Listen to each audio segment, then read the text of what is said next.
Um pregador do Evangelho do Senhor Jesus Cristo, ele é como um juiz. E o púlpito, né, é julgamento. Uma coisa é juízo, outra é julgamento, né? O juízo é a aplicação da pena, na verdade, né? O juízo é o ato, a aplicação da pena. E o julgamento é bota a balança e vê qual é culpado e qual é o inocente para dar a sentença. Então, o príncipe desse mundo já está julgado e condenado, né? Então, ele já está condenado, só esperando o juízo daquele grande dia, né? Agora, o pregador, um juiz, ele nunca pode ser imparcial.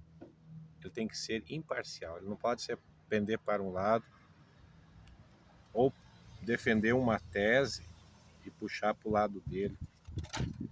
Inclusive, o Ministério da Justiça lá tem uma estátua, com os olhos vendados, né, e uma balança na mão, uma espada, né, a balança na mão. Quer dizer, dá o que dá, tem que ser. E os pregadores do Evangelho também. O que diz a palavra, não altere, não acrescente, não tire, mas traga o julgamento. A pregação do Evangelho é a lei. Fere as pessoas, mas também aí tem a graça, né? Por isso que o pregador tem que pregar, é a espada, para ferir. Fomos feridos pela espada de Deus, mas aí tem o escape, né? Tem a misericórdia. Então, quando o pregador não usa a espada, não ter efeito. Agora também, como um juiz não pode favorecer um lado nem o outro, assim também o pregador não pode pregar para apoiar o seu lado e querer que a Bíblia ou a mensagem diga algo que ela não diz para fazer o que ele crê, o que o pregador crê. Não é o que o pregador crê, é o que a palavra é. Tem que ser imparcial, pregar o que é, né? E há muitas coisas que são ditas que não foi o profeta que disse. Então hoje se diz, sou a voz da trombeta, ou a voz, né? Mas tem que dizer o que o profeta disse, né? O profeta diga, né? Pregue conforme está nas fitas. Uma das coisas, por exemplo, a gente vê nossos irmãos, os pregadores, e eles nos ajudam, é uma bênção nossos pregadores. Mas a gente também adverte, fala, olha, cuidado ali, ó, cuida para não puxar para um ponto, uma linha uma linha assim que crê numa certa linha. Às vezes não é o que a palavra está dizendo. Por exemplo, dizer assim, a gente ouve dizer, né, ó, até 1963 o profeta guiava as pessoas, salvava e mandava para as denominações. Mas daí aí você vai contrariar o que a mensagem diz. O profeta sempre foi contra as denominações. Ele disse, saia desses muros aí que vão desmoronar tudo. Não é? Ele não cria em denominação, nunca creu, nem antes de 63, nem depois. Sempre foi contra, Elias sempre foi contra a denominação. Não pode, né? Daí o profeta, ele dizia assim, ó, escolha uma boa igreja cristã que prega o evangelho, né? O evangelho completo, né? O que é a denominação é que todos têm que pregar do mesmo jeito, conforme o entendimento do homem. Não deixa as pessoas livres para pregar o que querem, o que é realmente. E liberdade é isso, é você colocar a balança sem pender de um lado nem o outro. É a justiça, é isso que é justiça. Não puxar para um lado, daí não é liberdade, vamos pregar todos iguais, mas segundo o entendimento de um homem. Aí você está forçando a balança, aí você está colocando o prumo numa parede torta e entortando o prumo para dar de acordo com o teu entendimento, o que a pessoa crê. Não, pregue o que é, bote a balança, põe o plumo, tá fora do plumo, tem que acertar. Diga somente o que está nas fitas, né? Aí tem tantas coisas que são ditas, que não é a mensagem. Ora, às vezes se ensina numa oitava era do Espírito Santo, depois da 7 era, mas não, porque no gráfico da pirâmide ali realmente está o Espírito Santo depois de todas as virtudes, mas não é uma oitava era ali, são 7 eras da igreja só. E a era do Espírito Santo são as 7 eras. O Espírito Santo veio no dia do Pentecostes até o arrebatamento, a era do Espírito Santo. Agora, porque o Espírito Santo está sobre ali a pirâmide, a estatura do varão perfeito, não quer dizer que é uma outra era. Não.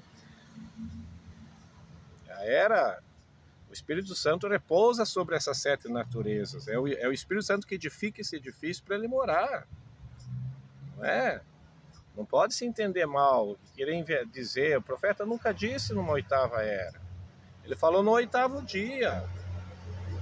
No 8º dia, a pessoa, quando é batizado com o Espírito Santo, entrou na eternidade, ou seja, é uma criatura Você tem vida eterna, né? 8º dia.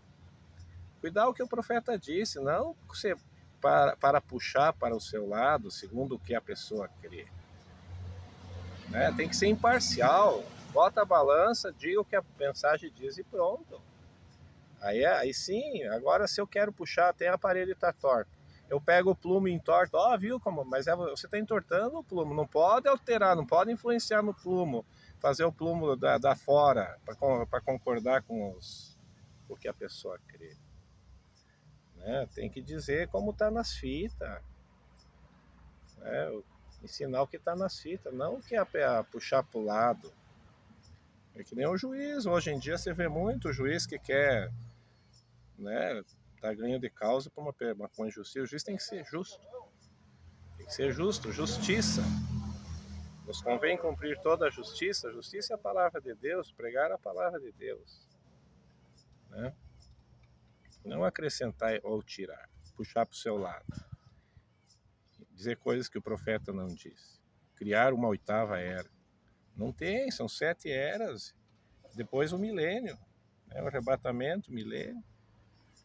E aí você fala coisas que não, o Cordeiro saiu do trono. Tá, daí então já deu arrebatamento. Não tem esses pontos aí. Como que pode? Sem intercessão ninguém mais é salvo.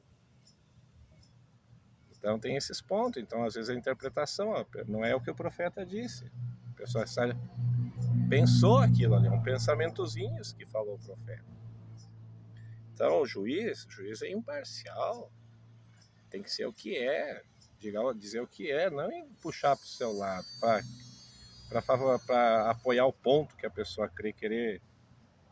Aí não dá certo mesmo, né? Aí o quadro tudo fora de lugar.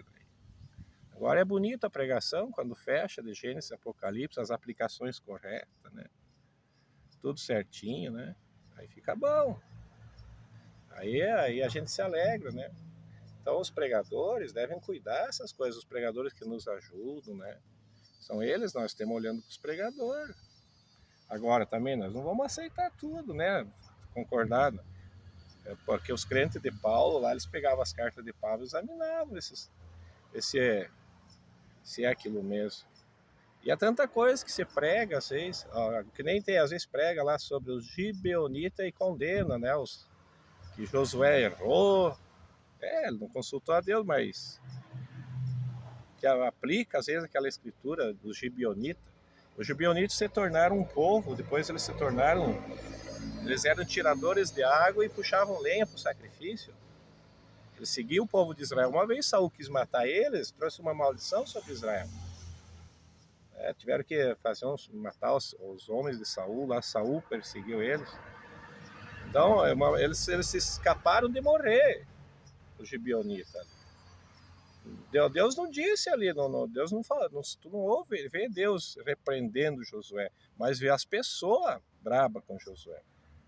E Deus quer, Josué prometeu, o povo jurou, lá tem que cumprir, assim é hoje as pessoas. Prometeu, cumpra. Às vezes o pregador marca um culto num lugar, aí mais vem uma comitiva de uma igreja maior, o pregador, e Deus quer o pregador, às vezes para ter uma pessoa lá para salvar naquele lugar. Eles arrastam a pessoa lá para outro lugar, deixa a congregação com 2, 3 famílias ali para pregar para uma congregação grande, mas não é lá que Deus quer o pregador. Ele prometeu, ele marcou o culto naquele dia. Deixa os crentes, manda outro, não vai. avisa e vai pregar nos outros lá. Então, se você prometeu algo, agora cumpra. Deus quer que você cumpra. Quando Deus veio ali e disse para o profeta voltar para Jeffersonville, o profeta disse: Deus estava me ajudando a guardar a minha palavra, porque eu prometi que toda mensagem nova ia vir pregar no tabernáculo em Jeffersonville. E Deus disse para o profeta ali, o Deus soberano, vai lá, volta para Jeffersonville, porque aqueles mistérios serão dados. Deus mesmo ajudou o profeta, quer que o profeta guardar a palavra que ele prometeu, e Deus também, quando nós prometer algo, tem que cumprir. Né?